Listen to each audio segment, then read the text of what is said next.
Hey, what's good? Good morning, good afternoon, good evening. No matter where you may find yourself as you listen to this and you're tuned in to the only sports podcast with brains and bars. It's a black and white thing featuring A1 and A Ward. I'm one half of the dynamic duo. I'm A1. You can call me Carlos. You can call me Dan. You can check out every episode of It's a Black and White Thing by going to the podcast app of your choice, wherever you get the good podcasts. Give us 5 stars, leave a comment, share the audio version of this platform or on whatever platform you choose to listen to. You can also find us on YouTube by searching Brains and Bars. Hit the notification bell, hit the like button, subscribe, share the broadcast, tell a friend to tell a friend. It's those boys again. And we got a full house in the building tonight, man. It's not just me and Ward, but we got also in the building. We got JC, we got Drew in the building. Sir, is it Sir Drewski? Am I make sure am I right in that? Is it Sir Drewski? Sir Viper. Sir Viper. Sir, Excuse me. So sorry. the field generals in the building with us tonight, man. We're gonna be talking about the Super Bowl. We're gonna be talking about. I want to talk the Ward from the Chiefs' perspective. If you want to go to our live videos, I also have a video from this Monday where I talked to two-time Super Bowl champion of the Philadelphia Eagles, Titus from Let's Talk Battle Rap, and not the experts. He was on the show to revel in the joy of his team winning a championship. So if you want to hear things from the Philadelphia side, from the Philly side, pull up on us there. You can also tonight it's gonna be a little bit more Chiefs centric. Shout out to Mama Ward the building. Ward, what up? So we're gonna talk a little bit about the Chiefs. So if you see the title, is the Dynasty dead? And also, once we're done talking about the Super Bowl and about the Chiefs, we're going to get into a face-off between JC and Ward. They have a battle going down in a couple of weeks. And so, yeah, man, stay tuned. We're gonna have some fun tonight, man. So first, let me start with my co-host Ward. How you doing tonight, man? Man, I'm doing pretty good, man. Not too bad. Productive day. Like you talk about, you had some snow. Oh, look at that comment. What's that comment say? A Ward is gonna kill Jay. Oh, that's what's up, man. Oh yeah, shout out to whoever's in the chat saying things like that. But yeah, no, we had got some snow this morning. Got a little bit of snow this morning. That was a little disheartening. That was a little disheartening. But for the most part, man, I've been doing good. Had a good time in Las Vegas this past weekend. For Chicago next weekend, and then after that starts a gauntlet of just back to backs. Yeah, just excited, man. Nothing to be excited for sports wise. Tennessee lost to rival Kentucky yesterday. Kansas City Chiefs lost Super Bowl. It's been a pretty trash week so far for me. The only exciting news, and I don't even know if it's exciting anymore, is Dalton Connect getting to go back to the Lakers because I don't know what that even means for him. But yeah, other than that, man, I'm good. Productive day at work, and that's those are few and far between. So, I mean, I would say what that means for Dalton is he should rent and not buy in LA. I think that's what that means. Lease. Because I don't know if he's going to be there. Because I mean, obviously, I don't want to get derailed too far, but Luka is like this is his town. Like this is no longer LeBron's town; it's Luka's town. But we can talk about that another day, at another time. All right. So in the building, like I said, we got the field generals, man. We got JC, Sir Viper, Drew in the building. I'm gonna start. JC, how you doing, sir? Man, I am doing great. Honestly, life is very good on all fronts. My job is going well, and I just wrapped up basketball season for Special Olympics. Got a 2-month break before softball, but swimming's pretty much year round. I got a little meet coming up for the big one. That ain't until next month, but I digress.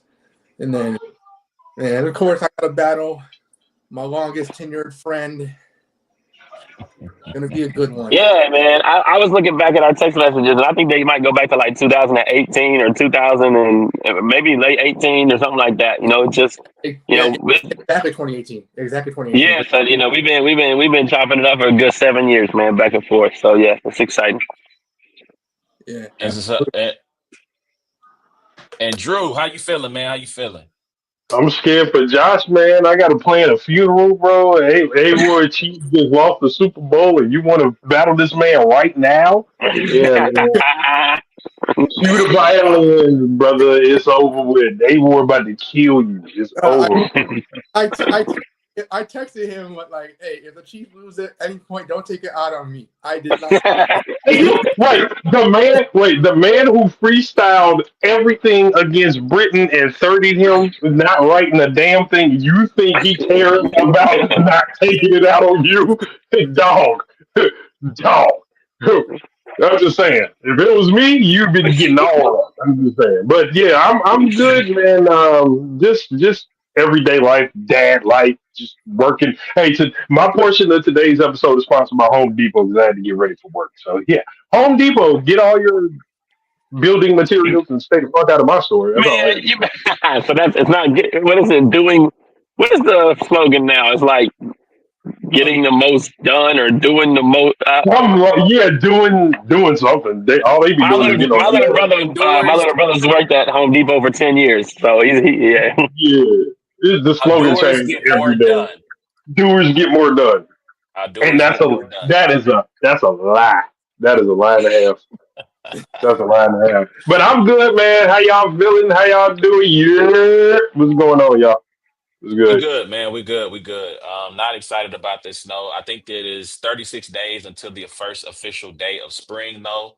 So we're almost there's light at the end at this marathon, right? We're in the final quarter mile, and the finish Yeah. line is in sight. So if we can just not, I think there's supposed to be snow on the horizon this weekend again in Kansas City. I'm going to be in Chicago this weekend, and it's supposed to snow every day while I'm there. Not looking forward to that. Ugh. Oh, So we got Friday and Saturday. I think Thursday. No, Friday and Saturday. You're right. You are absolutely right. Ugh. yeah. So but I'm still looking forward. It's gonna be my first time in the city, so looking forward to that. So super excited. But man, let's get into this show, man. Let's start with the Super Bowl that took place this weekend. Kansas City Chiefs taking on the Philadelphia Eagles, and it was a bad night for Chiefs Kingdom. I mean, there's no true there's a couple of silver linings maybe in there, but it was just a night of horrors. The offense never got started. They got drubbed basically for 3.5 quarters until they put up a couple garbage time touchdowns to make the final result not look as bad. The Ward, I'll ask you, while you were out in Vegas on the Drosy retreat, when did you know that this game was over? On a Devontae Smith touchdown, I think that was what made it 34-0. Is that right? Whenever they Yes. yeah, 30. I think that might. So you knew it was Yeah, over when it was 34-0.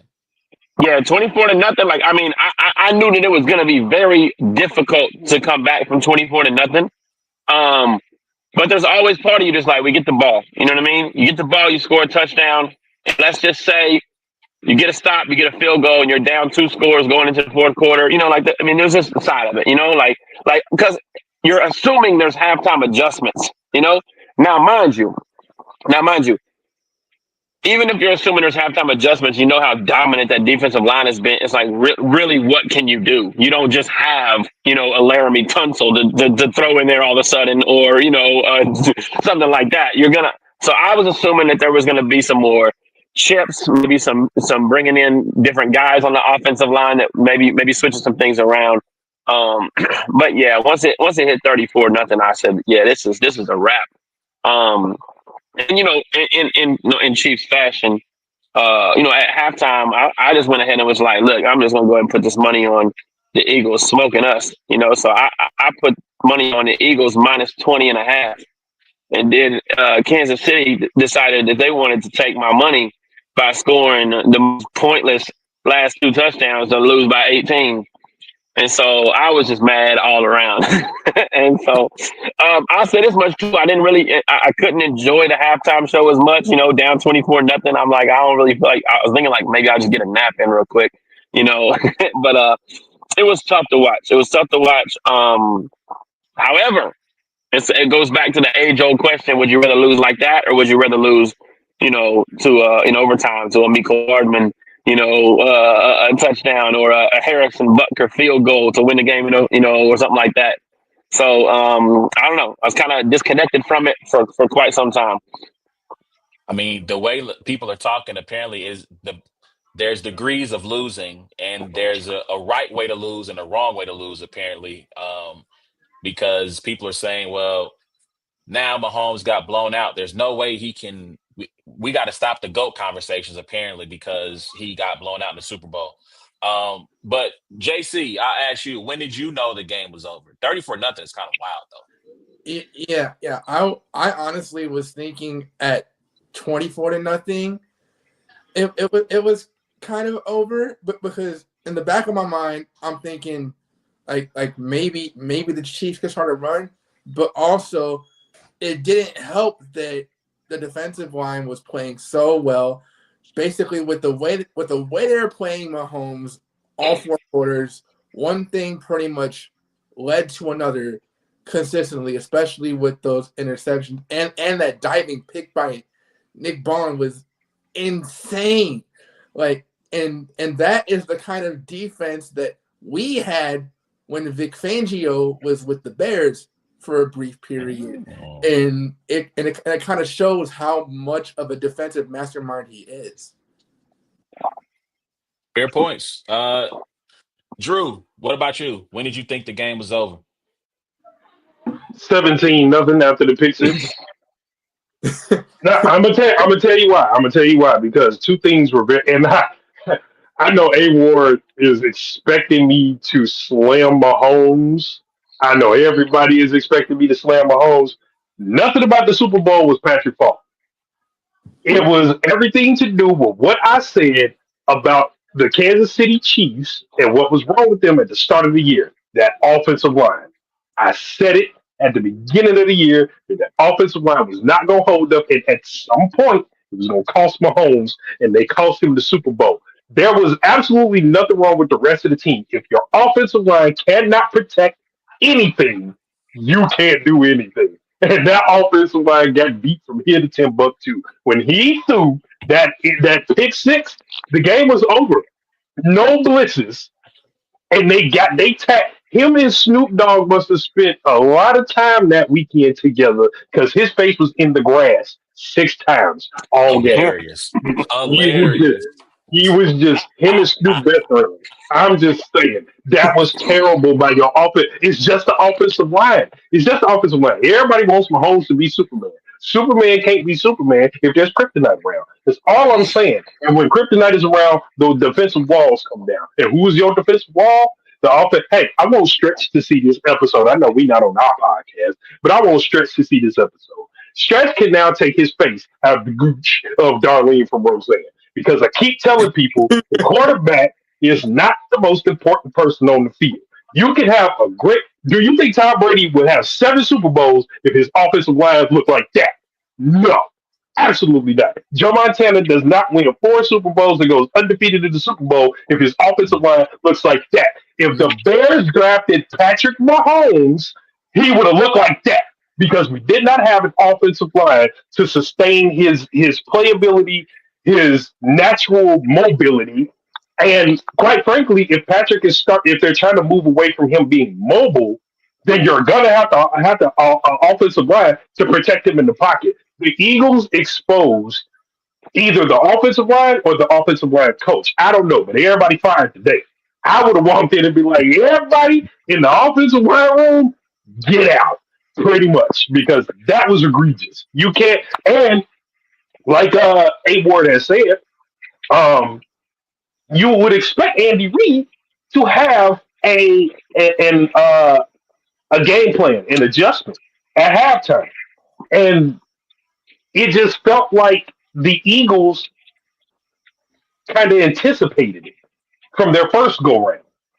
Because we're giving it to them in the first go round, and then they make this adjustment, and then Patrick Mahomes comes back, and then we go into overtime. And you know what I mean?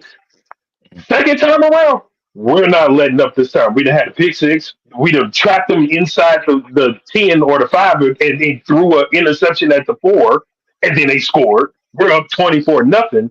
We got to keep the foot on their necks. I kind of agree. It was pretty much curtain calls after the Devontae Smith bomb into the end zone. But to me, it was over in the first half because it doesn't look like they have any sort of answer. Even before you go into halftime, it just looks like everybody's giving up. Chris Jones on the Yeah. sideline crying and calling his mama.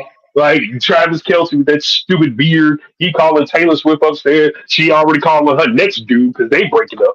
I'm telling Hold you, on. they. I'm gonna jump in. I'm gonna jump in. I'm gonna jump in.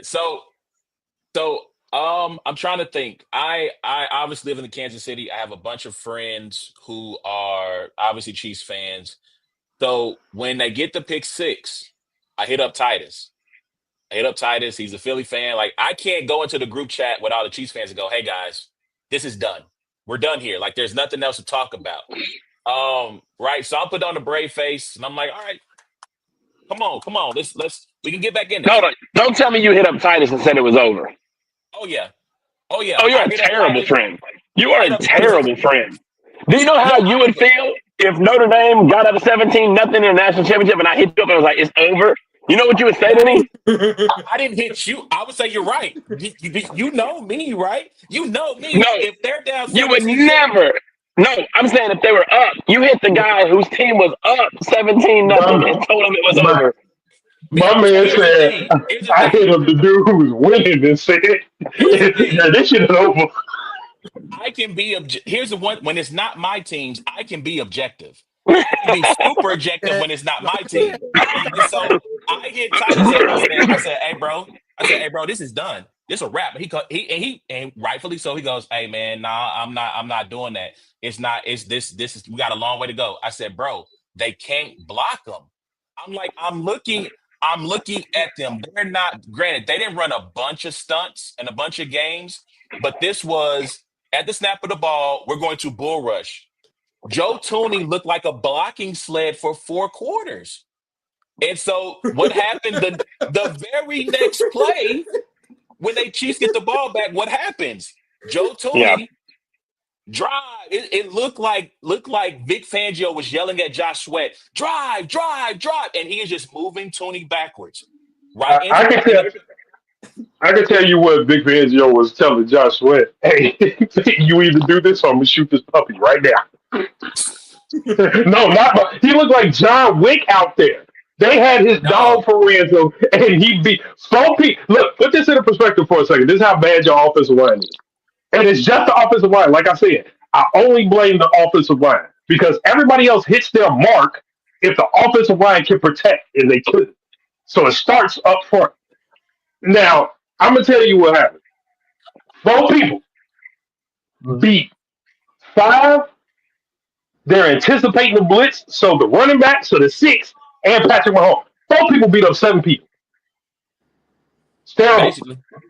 It's So terrible. I do want to push back on one thing about the offensive line. Yes, they all thoroughly got dominated. However, the difference between what happened with this offensive line versus the Tampa Bay Super Bowl. And Mm. this was something I had an argument with, and you can, and Ward, I'll let you chime in on this in just a second. I thought that they should have gone to the playoffs. They should have gone back to DJ Humphries and slid Joe Tooney back at the guard position. Because I thought that Agreed. Tooney is not a natural left tackle. DJ Humphries, at worst, can because he has the frame, he can at least get in the way if he does nothing else. Orlando Brown Jr. was not a great offensive tackle, but sometimes just because of his sheer size, you cannot get around him fast enough to get to Mahomes unless you were a speed rusher. But if you're a guy who like to use power, which Josh Sweat like to do, Orlando Brown Jr. can slow you down. So I want to ask you that, like just retroactively, would you have moved Tooney back to guard at any point during this playoff run and brought DJ Humphries back as the left tackle? Yeah, I'm not sure. What I'm gonna say is this: against Buffalo, the Chiefs came out first possession and damn near RPO'd their way all the way down the field and scored a touchdown. Right? They come out against the Eagles, first play RPO, 8-9 yards, Juju Smith-Schuster, whatever. They're running quick plays. The play calling is get the ball out of the hands of Mahomes quick, and they're moving the ball down the field. And I don't know what happened because when you have offensive line that's getting beat, like you can make some play calling adjustments. You know what I mean? To give some, to give your offensive line the benefit of the doubt in those situations. But I don't know what happened with only running the ball 3 times in the first half and kind of going away from those short passes like that. Because what it did was it just gave the defensive line all the confidence in the world, and it put the offensive line in a position to where I think just from the second or third drive they knew that it was going to be a long night. DJ. I don't know that DJ Humphreys like sliding that. Obviously, yes, Joe Tooney playing his natural position where he's probably one of, if not the best guard in the National Football League. You know what I mean? It is probably something that needed to happen so that you at least had Tooney and Trey Smith, who and the center Creed. Those three interior can have the chemistry and know how to work together. They always have. Um, and then you'll just have to chip. And if DJ's getting beat on the outside, you'll have to chip and handle it accordingly. But it just seemed like that the play calling immediately went away from even helping the offensive line at all. And Patrick Mahomes, I know, Drew doesn't want to give him any flack or anything, but he got happy feet quick.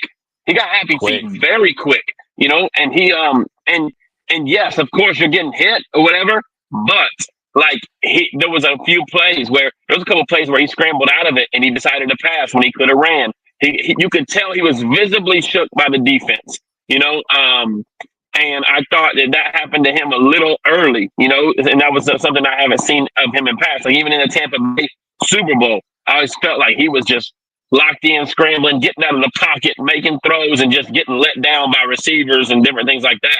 This time, taking those 6 sacks, having a fumble, having 2 interceptions and stuff like that, like there was some of it. Yes, of course, his offensive line is not playing well, but some of it is just on him not being able to, make a decision, quick enough because he's just always, always in fear for his life, I guess. But I was just really disappointed in Andy and the play calling.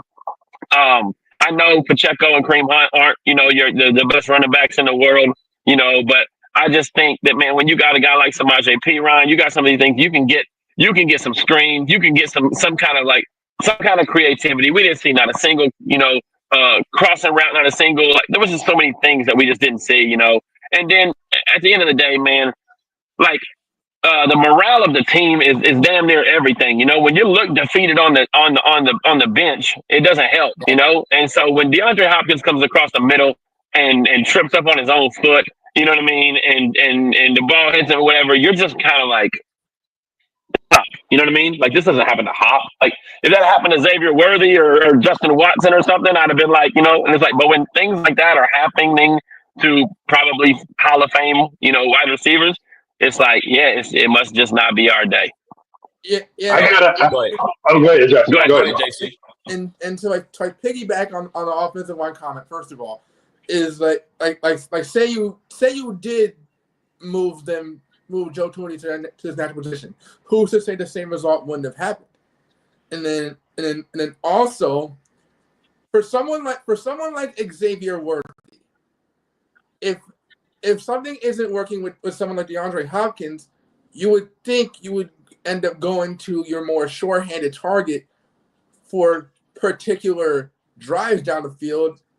And also, how I knew they were shook is when Patrick Mahomes threw that ball into the damn ground, and because that is entirely characteristic of him.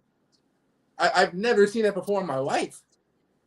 Yeah, it was definitely very uncharacteristic of him. It reminds me of when Sugar Shane Mosley fought Floyd Mayweather. Early in that fight, Shane wobbles Floyd.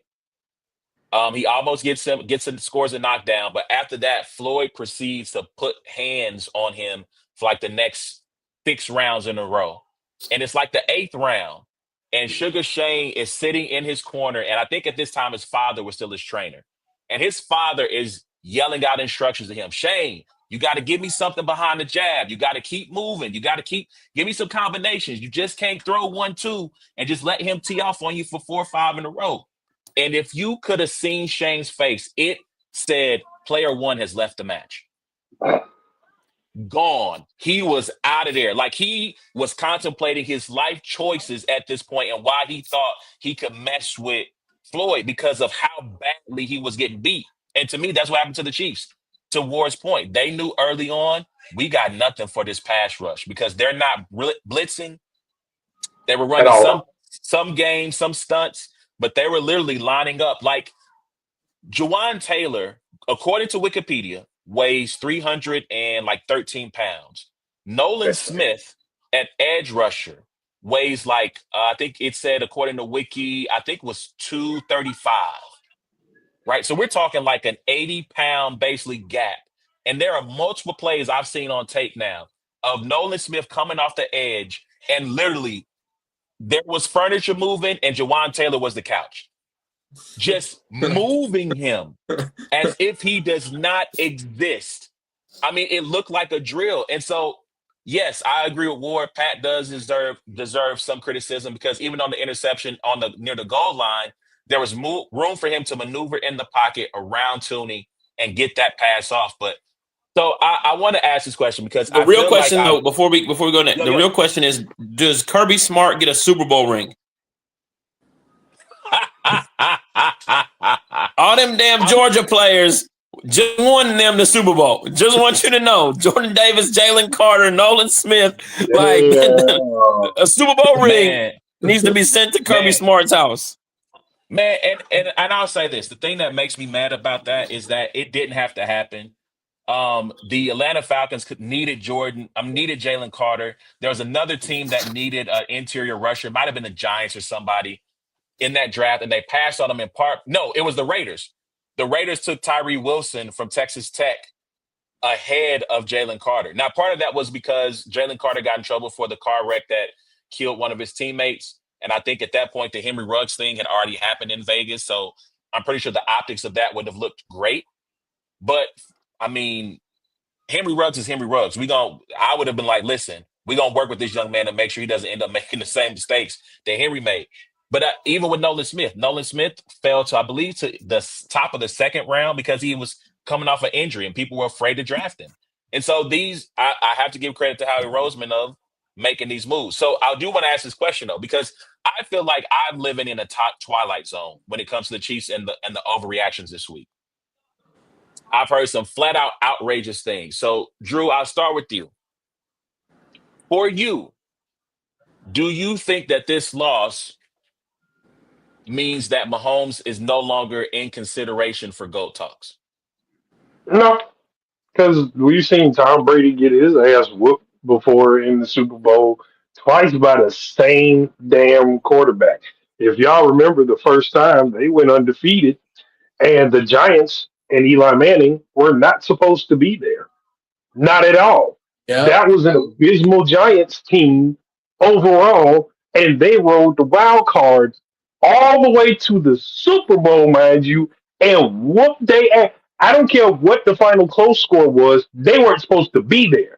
So if you let the person who ain't supposed to be, that's like Josh with his good hand knocking somebody out that's 7'4". Okay? It's not supposed to happen. Okay? So the fact that you let him hit you and you were a juggernaut lets me know that y'all were ill prepared or y'all didn't take him seriously. But does that stop Tom Brady from being a GOAT? Absolutely not. Brady has 10 Super Bowl appearances, 7 Super Bowl wins.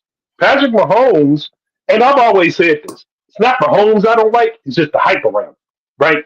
We crowned him a little too early out the gate. We crowned him before he got to the Super Bowl. They crowned him his rookie year, getting to the AFC Championship.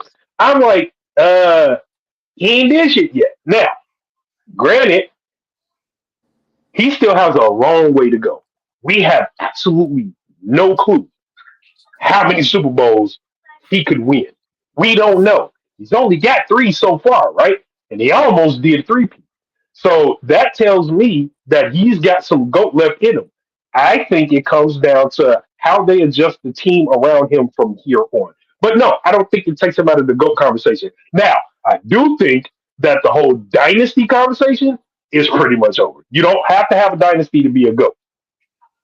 You have to play GOAT. And the reason why I say that is because dynasty wise, being the overall juggernaut, being the most feared, Think about this. We're gonna have between him now with his 3 Super Bowls and what he could win 8.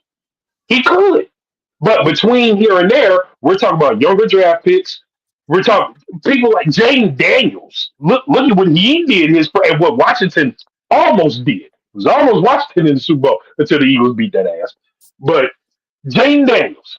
Yeah, Caleb Williams, who we have yet to see flash. We saw glimpses, but he didn't flash yet. We'll see what's coming up. You got these younger guys that's coming in younger than Mahomes, and Mahomes is still young, right? He ain't 30 yet. So he's still young. He's got a lot of time. He's still got legs. His IQ is getting there, that of a Tom Brady. You know what I'm saying? He's learning. He's becoming that field general that Peyton and Tom and Drew Brees and all of them were at a younger age. So the dynasty might be over. I don't think the GOAT conversation is over. He's still very much in the running for it. Well. What do you consider a dynasty?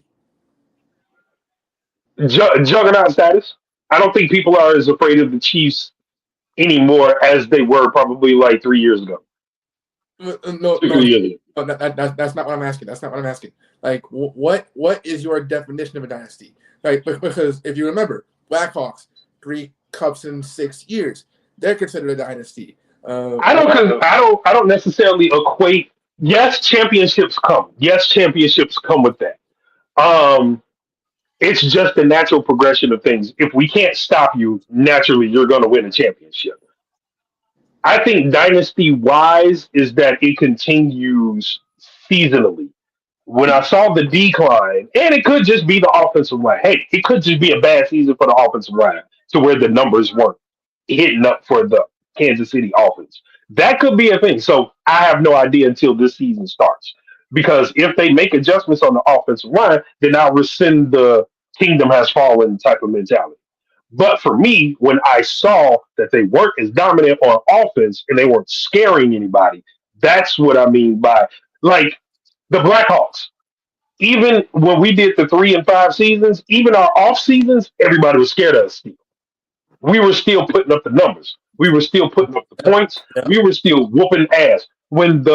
I would say even that one season that the White Sox had when we won the World Series, the next 4 years after that, even though we didn't win the World Series, the next 4 years after that, they were still scared of us.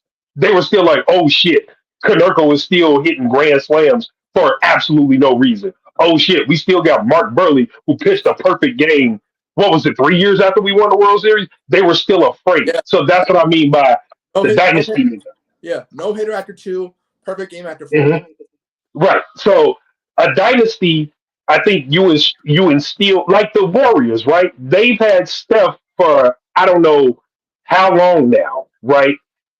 The dynasty conversation died probably before that last year. I think it was after they beat Cleveland after that. And then what is it? They didn't win the finals after that, and then they went on to beat Boston. The dynasty conversation for the Warriors to me was over after they beat Cleveland the last time. And then you still have Steph and Clay in them to win that last championship. But look at Golden State now. Nobody's afraid of them anymore. Now we're moving on to a different. It's a run of fear to me. Like the Chiefs have instilled fear in the NFL since Patrick Mahomes has been there. Now we're not so afraid of him. That doesn't take him out of the GOAT conversation. That doesn't mean the Chiefs ain't a great team. That doesn't mean they can't necessarily beat you down. But the fear factor is out here. Okay, so I want to jump in. So JC, like, what do you think? Do you think the dynasty is over for the Chiefs? No, not necessarily, but because they could make some crazy adjustments over the next year and win 3 out of 4, and at that point, I would kind of consider it a dynasty. A dynasty doesn't necessarily have to mean that you're winning back to back to back to back. If a team is mostly dominant to a particular period of time, that's what I consider a dynasty. It doesn't necessarily. Yeah, it doesn't. No, go ahead. Yeah. It doesn't necessarily have to be set to one kind of standard. Mm-hmm. Okay. So Ward, before I chime in, what do you think? Do you think the dynasty's done?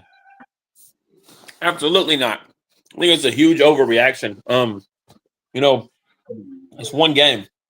Yes, it's the biggest game, but the Chiefs not only won the AFC West for the 10th year in a row, they ended up in the number 1 seed in the AFC, who going into the Super Bowl was the tougher conference, what most people would say, with the likes of the Burrows, the Lamar Jacksons, the Josh Allens. They had the best or tied for the best record in football. They still have the best coach in football. They still have one of, if not the best quarterbacks in football. They still have one of, if not the best defensive lineman in football. And so at the end of the day, Tom Brady went 10 years without a ring. He won his first few, and then he went a whole decade without a ring, and then came back and got 2 more. And so you're looking at a guy with Patrick Mahomes, who in his first 7 years has been to 5 Super Bowls, and he's 3 for 5. I don't know that Patrick Mahomes plays as long as Tom Brady did. But if he plays 10 more years and he goes 3 for 5 again, if he even goes to Super Bowls, half of what is left, you're looking at 6 rings, and you're looking at him probably shattering every stat possible that Tom Brady has. Like, he definitely is still in the GOAT conversation. I think what it did was that three-peat was going to give people a reason to damn near put him over Brady already, because it was something Brady didn't do. And it was a way to have a counter for, well, you faced Brady twice in the playoffs and he beat you both times, because that's damning when it comes to head-to-head conversation. And let's be honest, Mahomes is not going to get to play Brady again in the playoffs ever again. So he's going to finish his career 0-2. So, what you need in that head-to-head conversation to go is you need something that the other guy doesn't have, and that three-peat would have been a huge thing from Mahomes. But at the end of the day, I think people didn't fear the Chiefs all year, 4, 5, 6 games in it. I don't think anybody was like, they are the dominant, right? I mean, I thought that they thought like, they're winning games by 1 touchdown or whatever. But the cool deep throws, the 10, 14 point games, that was gone 2-3 years ago. You know what I mean? Like, that's been gone. All they do is win, and all they did this year was win 15 out of 18 games. And next year, they should be the favorite to win the AFC West. They should be the favorite to, be in top 2 or 3 AFC teams on that side. And there's one thing Tom Brady always had, going into years, Peyton Manning was that guy, right? There's a lot of times where like one thing Tom Brady always had was the mental, like the playoffs. Like when you got to the playoffs, there was something he had mentally over the rest of the AFC with his head coach that just, they couldn't beat him.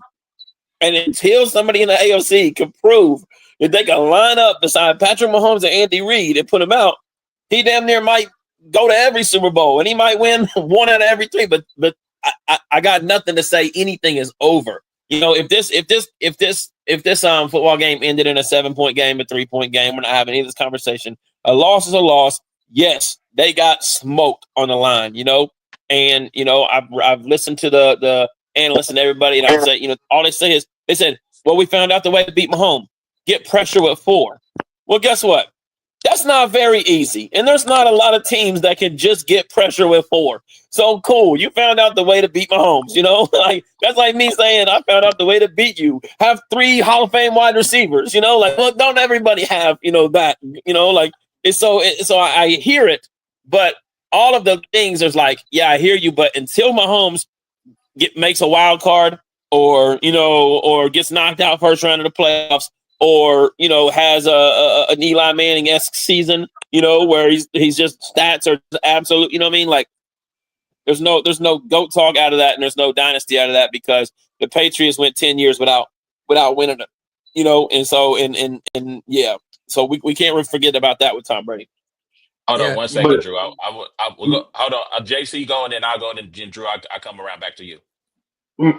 Yeah. Brady's career was essentially like a first half and second half of a dynasty, if you want to call it that. So I don't necessarily. Obviously, we're going to see a lot of dominance individually and team wise when it comes to Mahomes and the Chiefs. It's just a matter of how much they can execute that. So yeah, no, I don't agree that he's out of the GOAT conversation necessarily. He could very well be top 5 when all is said and done.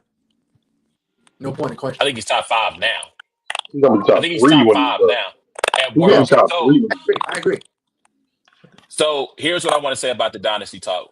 We need to restore order here. I understand that there's no more football and we are very reactionary in football. What happened last was the most unbelievable thing that's ever happened in the history of the game. But let's get the chop in this fable real quick. Tom Brady played in 14 conference championship games. Patrick Mahomes is already halfway there with seven in a row, mind you. Never losing in regulation of a conference championship game. He's either made it to a Super Bowl and lost or lost in overtime of a conference championship game. As Ward said, 10 straight AFC West championships. They've represented the AFC in the Super Bowl 5 of the last 7 years, right? They're 3-2. This thing, as Ward said, until someone can prove consistently, because 1 year is not enough, right? Like 1 year, if the Bills somehow make it to the Super Bowl next year, bravo. Or if the Bengals or the Ravens, some upstart makes it, bravo to them. Congratulations. That's amazing. But until I see the Chiefs not in an AFC title game or not in a Super Bowl for like a 5-year stretch, I don't want to hear this. The dynasty's done. It's over. We got the blueprint on the Chiefs. People have been saying that since the Bengals in 2021. They thought they had the blueprint with the too high stuff. This team will continue to evolve. And yes, they got to continue to make the right moves in free agency and the drafts. But to this point, Brett Veach really hasn't given you too much of a reason to doubt him. The left tackle experiment didn't work this year. They got the rookie. The rookie didn't work out. Wanye didn't work out. DJ got hurt. Tooney was a Band-Aid on an open wound. And finally, the Band-Aid couldn't hold anymore, right? As far as the GOAT talks, this is the way. First of all, a win on Sunday would not have made Patrick Mahomes the GOAT for me. A loss on Sunday does not diminish him to the point to where we cannot have this conversation anymore. To me, the way you need to look at GOAT talks, especially with Mahomes or any other quarterback or player who might come along in the next 5 or 10 years. Let's say Arch Manning comes into the league next year and he is experiencing the same amount of success as Mahomes. The way you look at this is a marathon. It's not a sprint, right? So Tom Brady has set the world record pace, and every other person, as they run their race, is trying to not only win their race, but they're trying to break that world record pace that is set by Brady.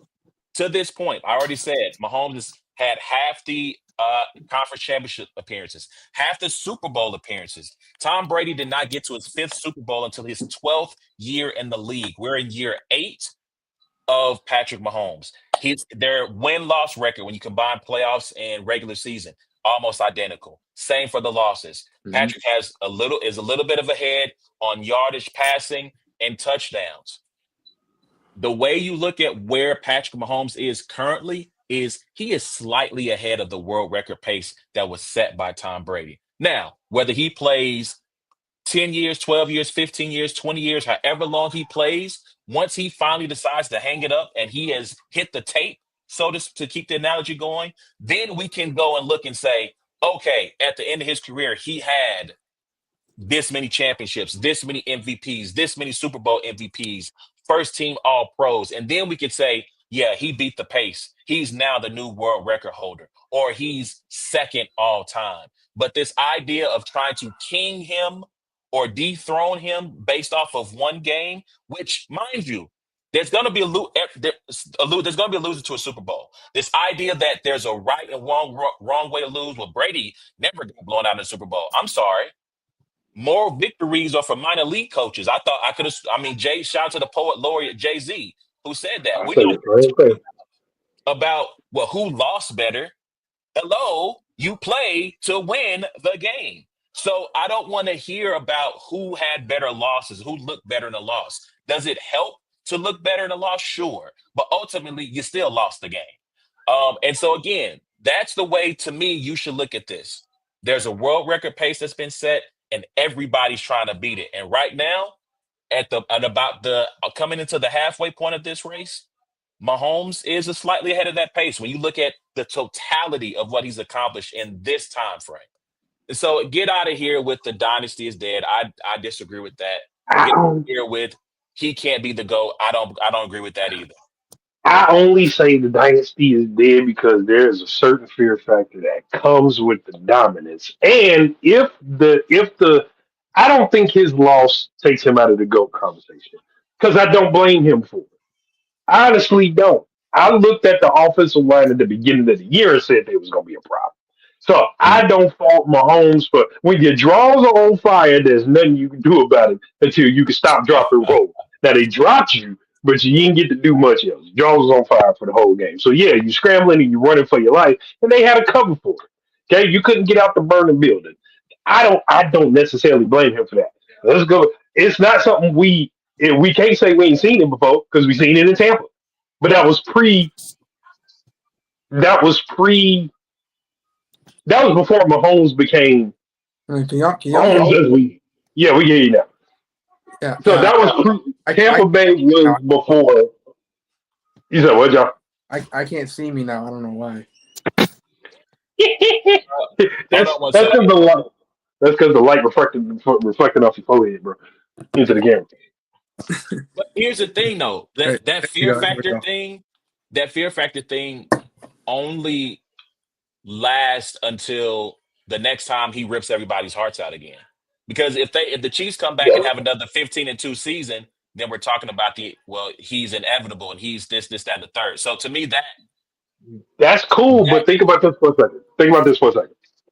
If we're talking about something we had never seen before, we have never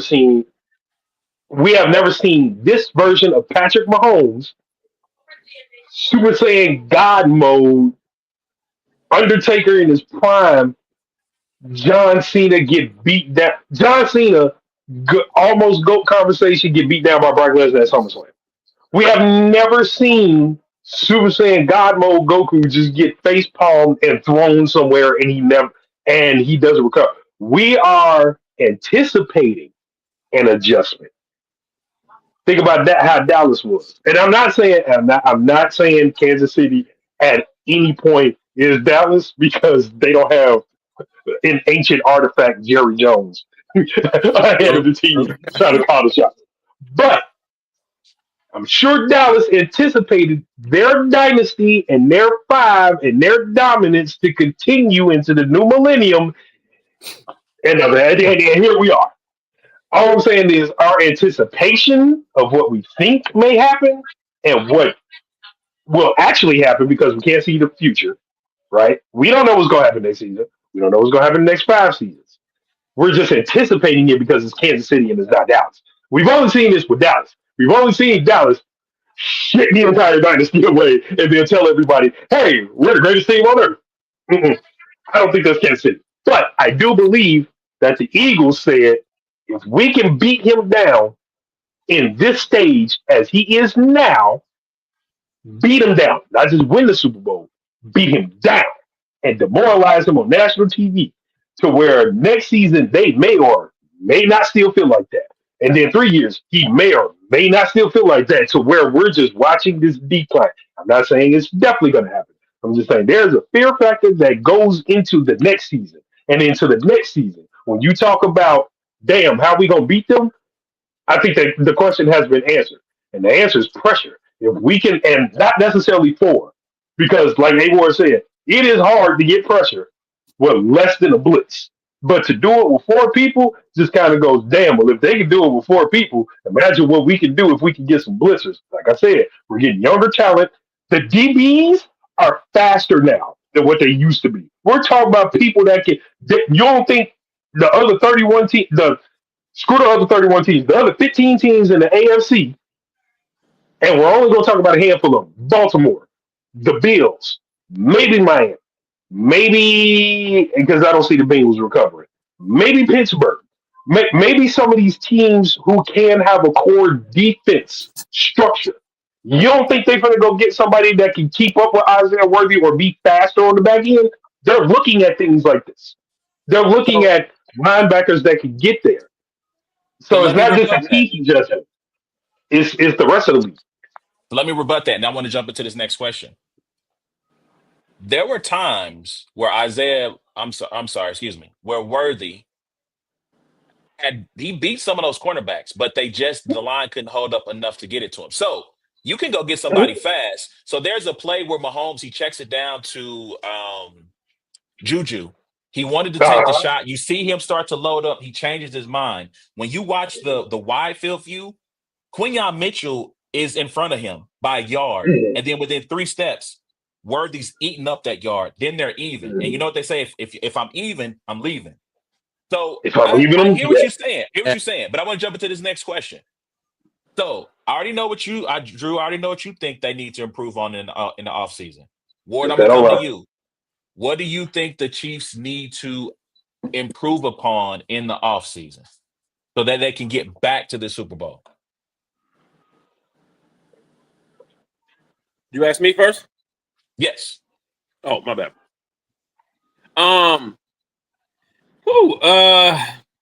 Well, one, I think they just need to get healthy. I think they need to get healthy. I think ever since Pacheco's leg injury, he hasn't been the same at all. I'm hoping that, some off season can kind of get him back to what he was last year. Not that he's like the answer or anything. 2, having Rashee Rice on the field with Xavier Worthy. I don't know if we'll keep either or both Hollywood and Hopkins. I think one or both of them might be gone. But I think getting healthy is important. Obviously, addressing the offensive line in free agency or in the draft, whatever it may be. Probably more so free agency. And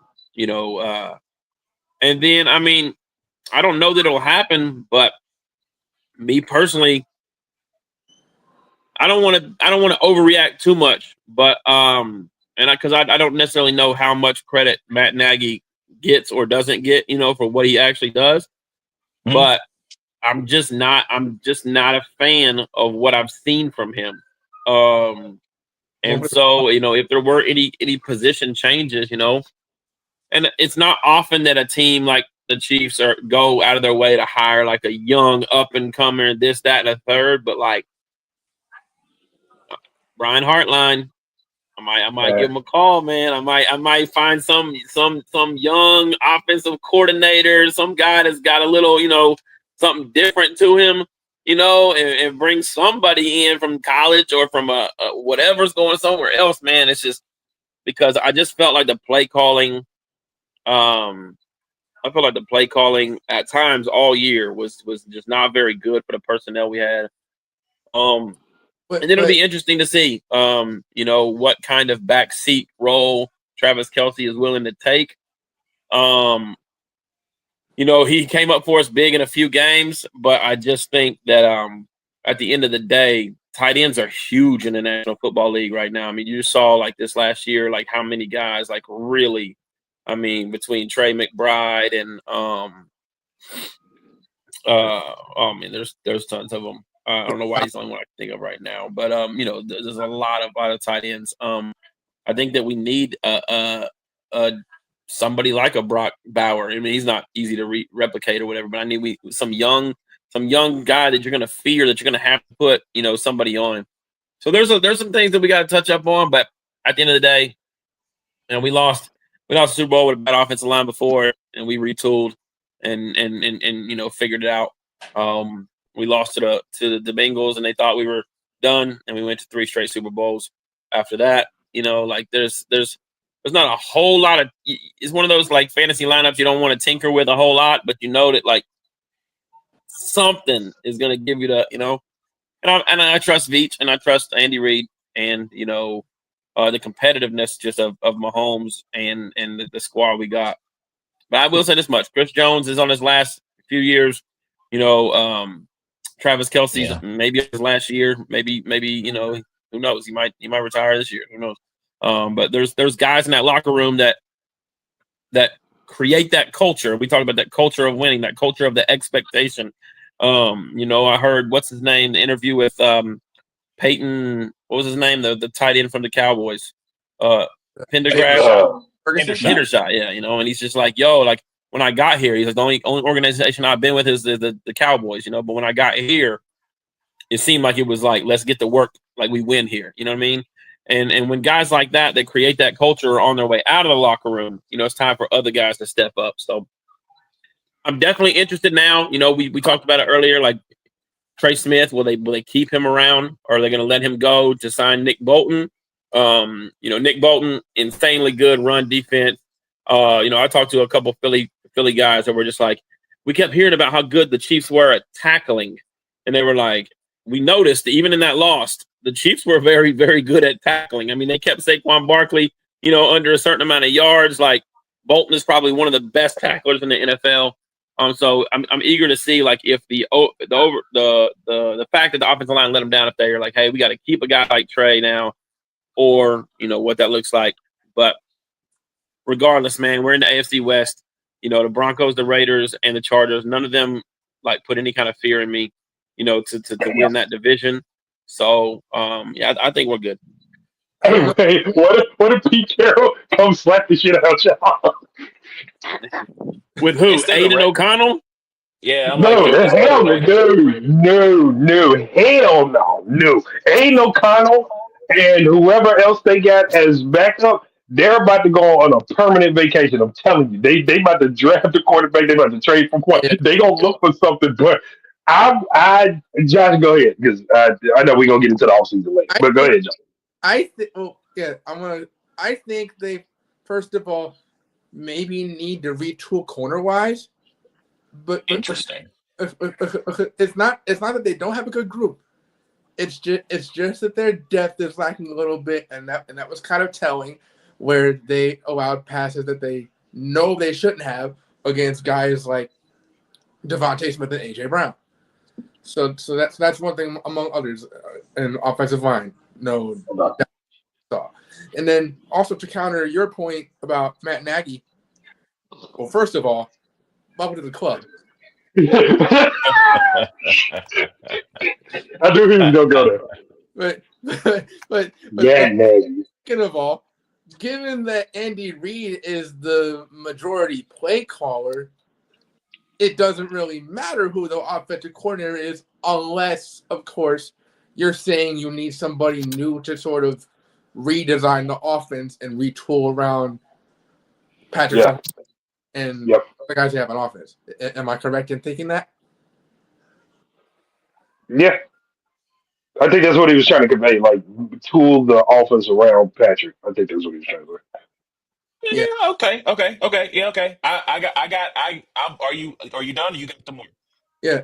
And another thing, I think the Broncos in a few years' time can actually put fear in the Chiefs. With the had a great rookie year.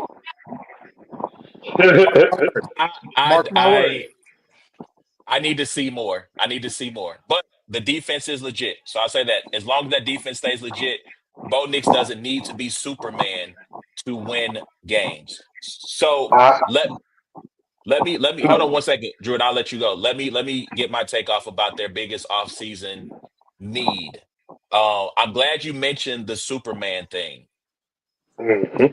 I think that for so long, the Chiefs, I have a theory about quarterbacks. When you have a quarterback in the tier of Patrick Mahomes, you don't need to have superstars all around him because he normally can make up for what you're lacking.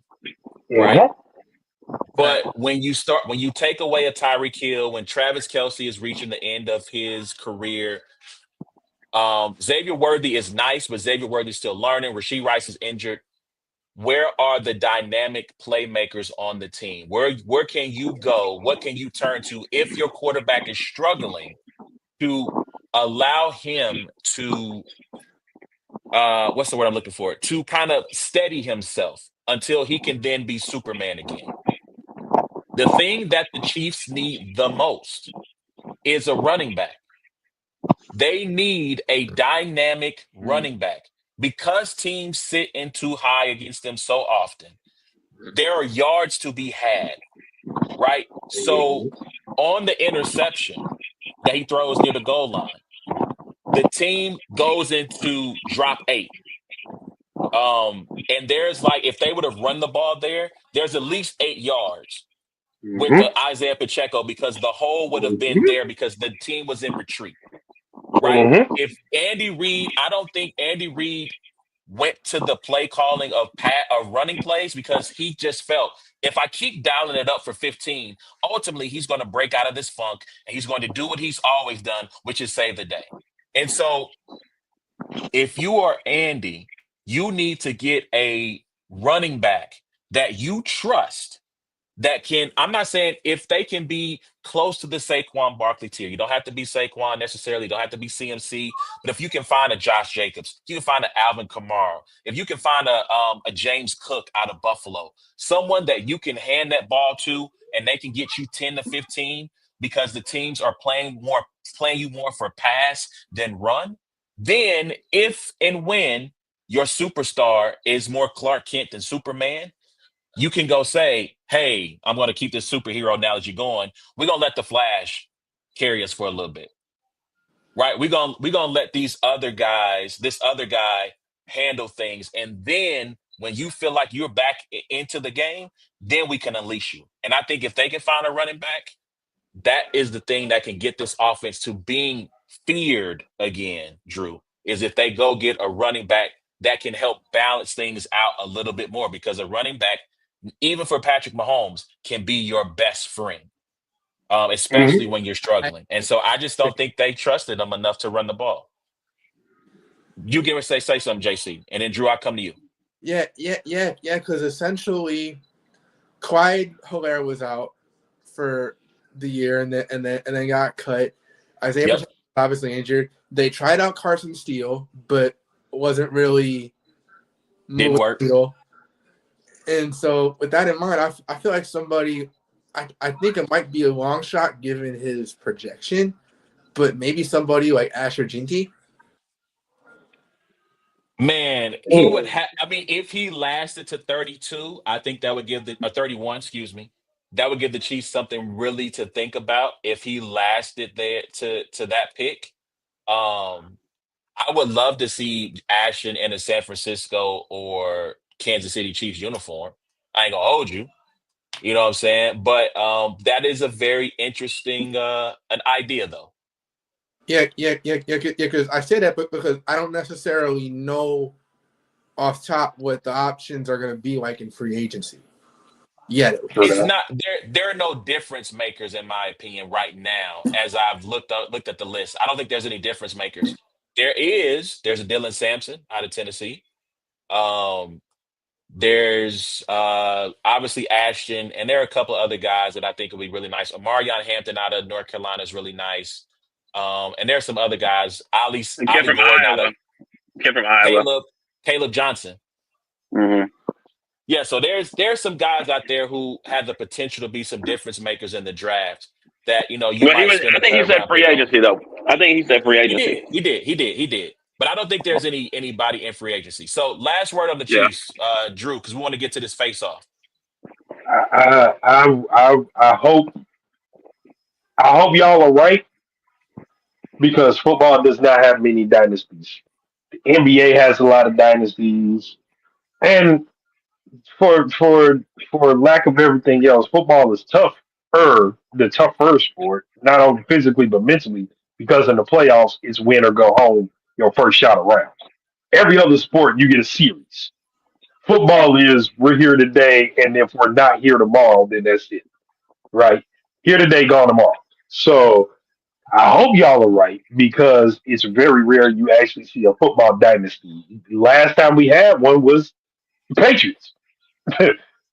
We didn't really have something like this to see, even though I can't stand it. But I personally like seeing y'all ever wonder who the hell was gonna face the Undertaker at WrestleMania?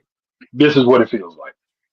It's that sense of we know it's gonna be Mahomes. He's Taker. This is WrestleMania. Who's gonna be his opponent? Who's gonna try to beat the streak? Who's gonna do it? Who's gonna be the one to say we got it? Now I hope y'all are wrong. I mean, I hope y'all are right. I hope that this dynasty is a running force for the next. I'll give them 3 to 5 years. I'll say 3 to 5. We don't need a whole 10 year, another 10 year stretch. But if that's gonna happen, I do agree we're gonna need a running back. I kind of agree with Josh. The defense is gonna have to adjust, but that damn offensive line is gonna have to do something because you can't do that. You can't do that for a whole season. It was the entire season that looked like that. It's not just the Super Bowl. The entire season looked like that. And it just took the Eagles with that defense to really lay it on them. But the entire season looked like that. And you can't do that. Not if you're the Chiefs. If you die, I'm going to tell you something. The Dallas Cowboys dynasty died when Travis Frederick retired. That man was the entire damn offensive line. And when he retired, there was no protection I think it at died all. long before that, though. It died long before Travis Frederick I said, think "I'm out of here." but I think the fear factor was we can't get to the quarterback. When he left, it was like open season on y'all ass. Now it's like, oh, we got you. We got you now. Like when the Panthers was able to beat your ass on Thanksgiving, that was a tell all. When so if they can adjust, and don't get me wrong, this is Andy Reid we talking about. Every time the Chiefs have had some type of what happened after Tom Brady and the Buccaneers beat that ass. They went and they made an adjustment that gave them a Super Bowl run. That's the fear factor. It's like we slap you around, you come beat up 3 or 4 teams in the Super Bowl. You feel me? Like that was the adjustment. So I like I said, I hope y'all are right. I hope this adjustment means that hey, we're about to have another dominant 4 years. Another dominant, y'all can't touch us. Yeah, we got cut this time. We got stabbed a little bit. We're gonna have to get stitched up. And I hope it is one of them because I think Andy Reid of all people deserves it. Andy Reid has been coaching for God knows how long. He deserves this particular team. He deserves this particular run, and he deserves this particular dominance. And Matt Nagy don't, but Andy Reid definitely does.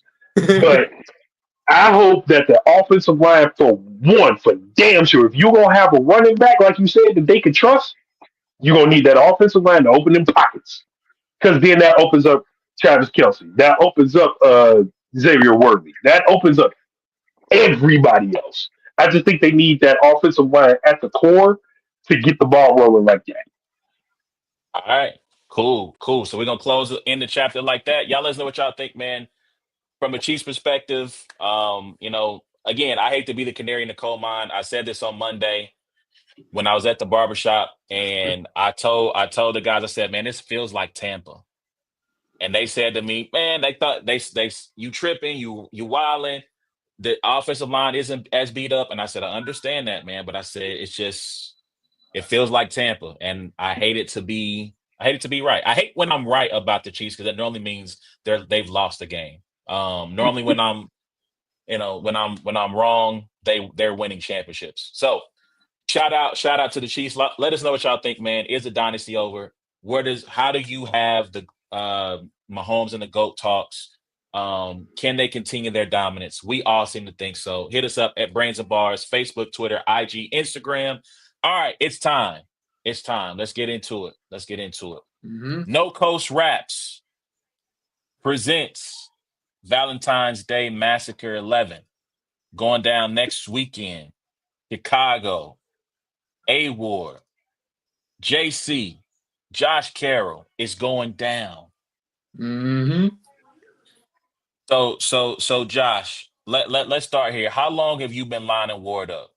How long has he been in the scope?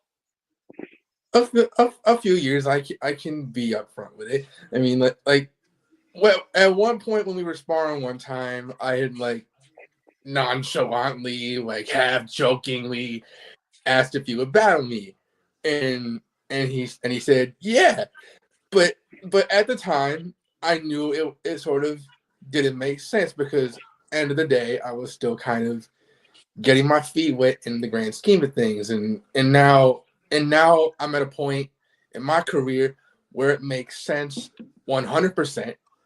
I've got a whole lot of experience under my belt, and my mindset is feels like it's at the best it's ever been, and I'm a lot more comfortable with myself in the ring, no doubt. So this very much needed to happen at this point in time, and no sugarcoating. I'm grateful. That's what's up. That's what's up. So Ward, are we 3-0. talking 3-0. 3-0? Yeah, 3-0. Okay, 3-0. Yeah, that's what we're talking. That's what we're talking. Guys. Hey Josh, he's gonna beat your ass. So what do you think? How do you envision this going down, Ward? Since you got the 3-0, walk us through what's about to happen in your mind. So we're gonna take some rope. We're gonna tie it to some cinder blocks, and we're gonna wrap him around his ankles, and then we're gonna throw him off a bridge, and then he can really get his feet wet. And as he sinks all the way to the bottom, and he says to himself, "I asked for this years ago." You know, that's just what it's got to be. You know what I mean? But listen, and I'm gonna tell you why. Because we 10 days away? Yeah.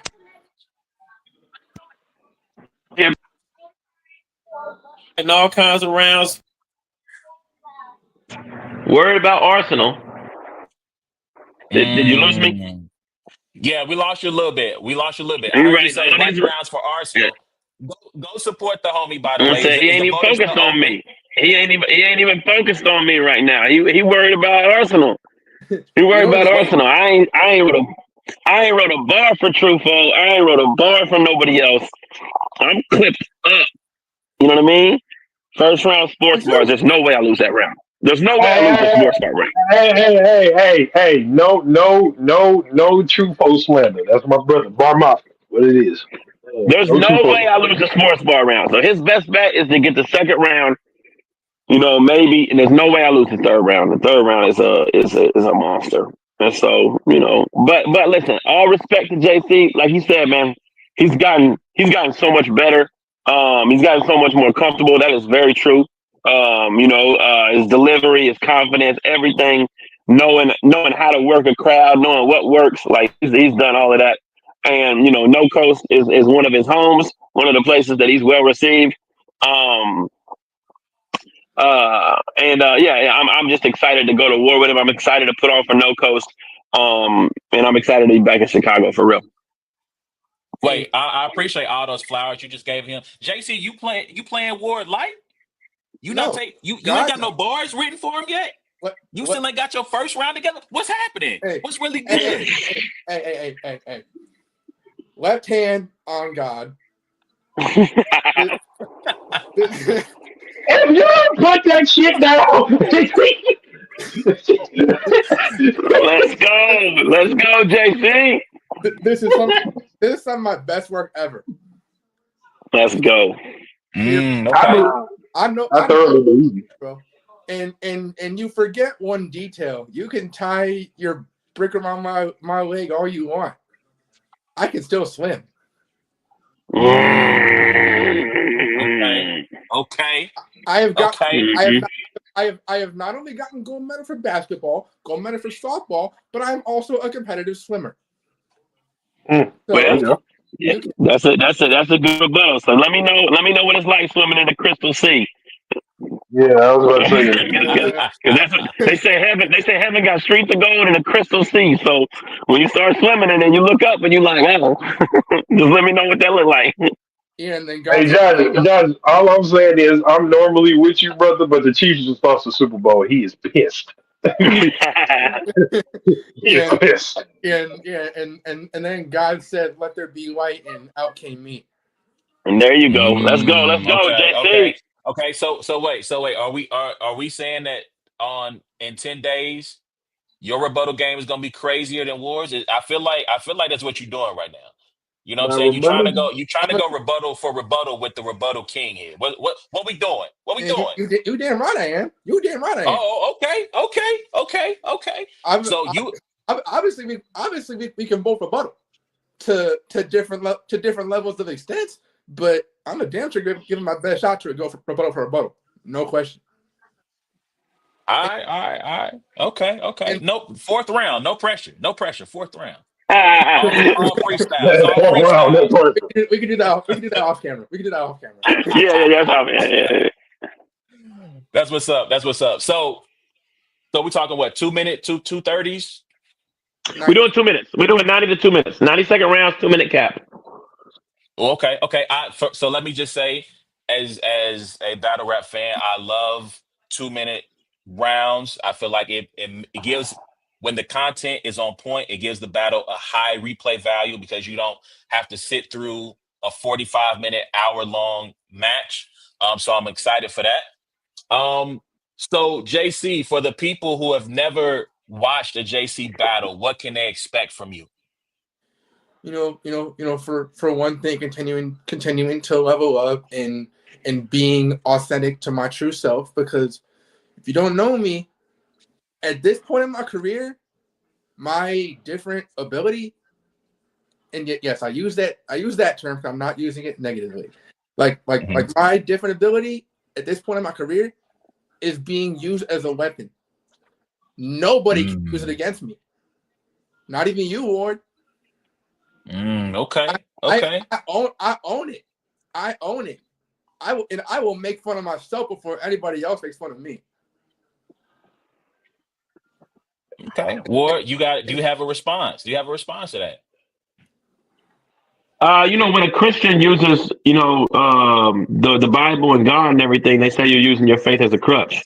But when somebody else uses, something specific to them, all of a sudden it becomes a weapon. That's odd to me, that yours could be a weapon and not a crutch, And so we might have to have that conversation. Is if I'm exploiting religion, or if I'm using, this particular situation as a crutch to get attention. Why is that not the same on all fields? Why did he say crutch? Yep. He already throw a bar. But you forget one minor detail. I'm not gonna battle God.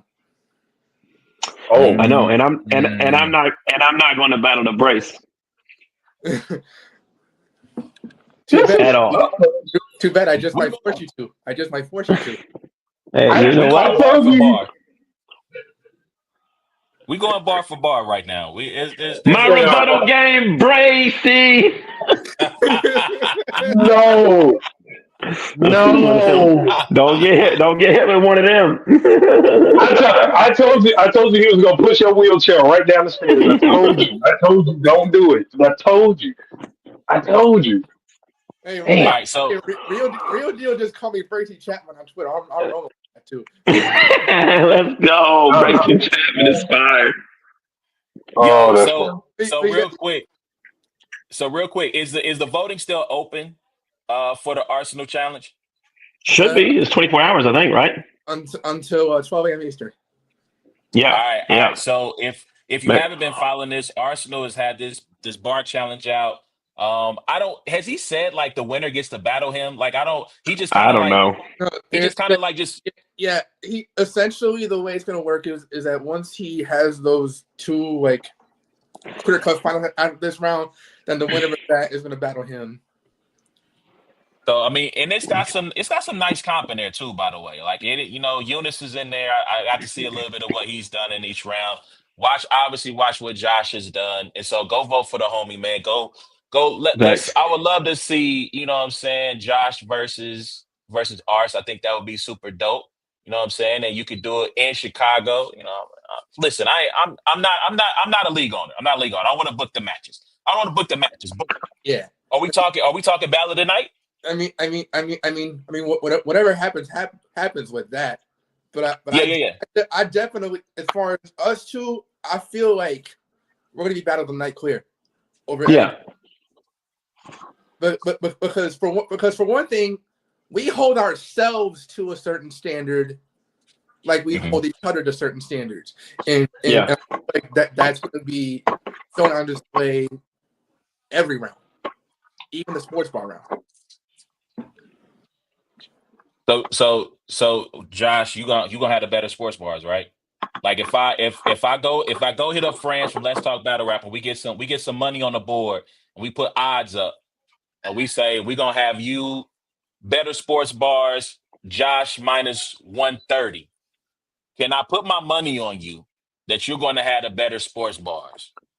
Yes, because these are the best sports bars I've written ever. Okay. Ward, And Come on now. my fact. they're not just sports bars for the sake of having sports bars. Let's put that out there. So no field goal punt bars. No field goal punt bars. None of that. No, not none of those generic scheming ass sports bars. I'm very proud of all my material, honestly. All right. Listen. Ward, it seems like you got a battle in your hands. You know what the Chiefs didn't have that I do have? Very offensive lines. Okay. Yeah, I too also have something on you that you haven't done and never will. I made a dude walk out and not come back. Listen. You made a dude walk out and not come back to the venue. I made two dudes walk out of battle rap and not come back to the culture.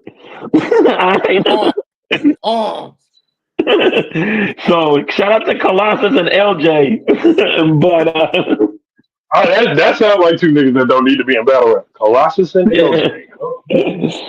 Listen, I'm fully prepared for this war. Like I said, we talked ahead of time. 90-second rounds. We're gonna get a 2-minute grace period because we both rebuttal, freestyle, do all that kind of stuff. So I'm gonna write my rounds around 90, maybe 100 seconds or something like that, and leave some spots open for rebuttaling. Chicago, no coach is always a fun crowd, a fun league. Shout out to Shake, shout out to everybody to putting it on. My guy XLV hit me up this week. It's crazy, with XLV, he's on the docket and I'm still the biggest person on the card. But yeah. So it's gonna be a good one, man. We're gonna have a fun time, man. Yeah. I got a winner. That's what's up. For what it's worth, if you know what's good for you, you better not play with me like you did Primus. Pander? Wait. You don't rap like Primus. Nobody raps like Primus. So yes, did he say play with me or pander? I didn't hear what he said. He said play with him. Don't play with him like Primus. Primus. Oh, I smoked Primus, and that was just one round too. Yeah, I smoked him. And I dissed the whole state of Chicago for picking Trubisky. So, I went against the crowd and still won. So wait. State of Chicago is wild though. City, my bad. Wait. No, Chicago, at this point, Chicago is a state. It's by itself. And you made the dog react. Yeah. Are you gonna? We're both out for blood when we get in the ring. But we're just being real on how we feel personally. Yeah. We could still be friends if we meet each other in the ring. Oh, most definitely. Oh, I can't. I'm gonna make you cry. Yeah. So I see. So pay-per-view. I don't know. Do we know where we can get the pay-per-view for this event? Yes, sir. Got 5 more days until the pre-sale ends. On Cash App, $ no Koshai, NOCOASTCHI, and then once you send the money to that, make sure you inbox Primus or Shake or Speedy Calhoun to ensure you get put on the guest list or the PPV slot. But after that, door sales be $40. So I would definitely act now. All right. I do see that. Deadline is February 17th on the pre-sale. So, you got until Monday for the pre-sale. Doors open at 5 p.m. That'll start at 6 p.m. Going down in the fine city of Chicago. You know what I'm saying? So, gentlemen, any final words before we close it out for the night? I love you, bro. Let's give these fans a show. But God is good, not all the time, especially when you die. Hey man, listen. I rock with you, man. Just shake my hand afterwards. Make sure you do. Always. Mm-hmm. What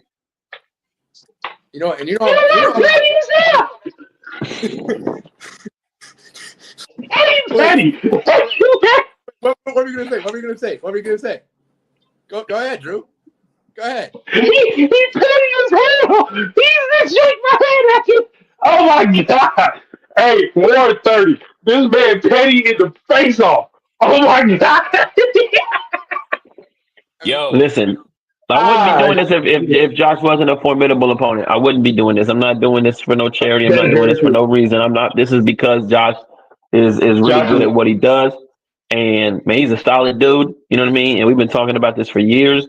I think in my text messages, I think for the last 2 years, we've both been like, "Yo, make sure you got February open," because we always wanted to do it on Valentine's Day Massacre. Shout out to North Coast. I mean, you read it, A1, Valentine's Day Massacre 11. There's not a lot of leagues out here that we crown that are amazing right now. They can say that they've had 11 straight years of an event, you know? And so No Coast is one of them leagues that where, you know, all these new leagues popping up, that's great and everything, but like show your respect and pay your respect to a league like for a long time. Yep. So once again, February 22nd, going down No Coast, Valentine Day Massacre 11. Get your pay-per-view, get your tickets, make sure you're in the building. It's gonna be dope. They both talking battle tonight. We got a round full of sports bars. That's gonna go crazy. JC, Josh Carroll, A Ward going down. Hey man, we appreciate y'all. But one last thing before I go. I do want to shout out to Sheldon. Sheldon jumped in and he wanted to ask some questions about the Super Bowl. He saw this. How's the city feeling? Man, they're all over the place. You got some people who feeling good about the state of the team and it's just a bad night and they'll bounce back. You got people who wilding out here. Listen, my Facebook, I got people, I don't care what you do, fire the whole team as long as you get an offensive line. I got fire Nagy. I done seen, maybe it's time for Andy to step down. I done seen takes all over the place, man. No one thinks Philly was lucky. You can't call them lucky after they beat you down like that. So you just got to take the humble route. But anyway, thank you guys, Drew, JC. Appreciate y'all, the Field Generals. Please remember you can check out every episode of It's a Black and White Thing by going to the podcast app of your choice, searching for It's a Black and White Thing. Give us 5 stars, leave a comment, share the audio version of that. And then you can check us out here on YouTube at Brains and Bars. Hit the notification bell, hit the like button, share the broadcast, tell a friend to tell a friend. It's those boys again. Good night, Mama Ward. I hope you have a good night. Everybody who watched us, appreciate that, man. Until next time, it's been a black and white thing, man. Y'all be easy. Y'all be easy, man. Easy. Peace out.